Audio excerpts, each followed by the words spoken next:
Law number 37, be the master of formlessness. নিরাকার হওয়ার কলায় মাস্টার হন। ব্যাপারটিকে ভালো করে বুঝুন। জলকে তো আপনি দেখেছেন, তো কি হবে যদি আপনি জলকে গ্লাসে ঢালেন? সেই জল গ্লাসের আকার ধারণ করে নেবে। সে জলকে একটি বাটিতে ঢেলে দিলে সেটি বাটির আকার ধারণ করে নেবে।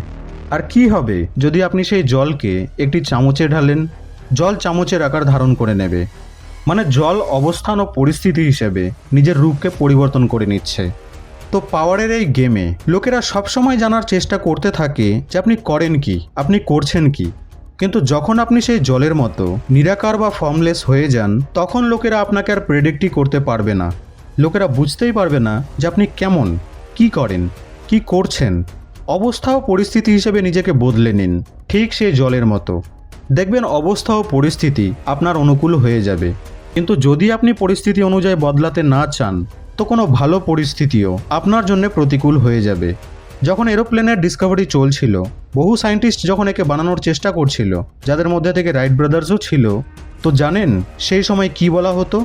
বলা হতো it is impossible for humans to fly. এটা বলা হতো না যে প্রায় অসম্ভব বা ফিউচারে সম্ভব হবে। না, বলা হতো একেবারেই অসম্ভব। আজ থেকে 20 বছর আগে ইন্টারনেট যে এতটা গভীরভাবে মানুষের জীবনে প্রভাব ফেলবে তার ধারণাও লোকেদের কাছে ছিল না। কিন্তু সেই সময় যারা এর গুরুত্বকে বুঝেছে, তারাই এর মধ্যে সুযোগকেও খুঁজে পেয়েছে। আর তারাই আজ এই দুনিয়ায় রাজত্ব করছে।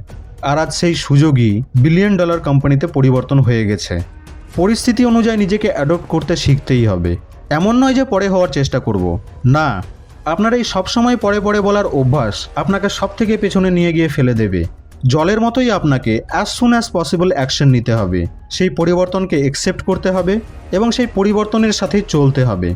যত তাড়াতাড়ি আপনি এই কৌশলে মাস্টার হবেন, পাওয়ারের এই গেমে আপনি ততই এগিয়ে থাকবেন, আর ততই আপনার ভ্যালু বাড়তে থাকবে।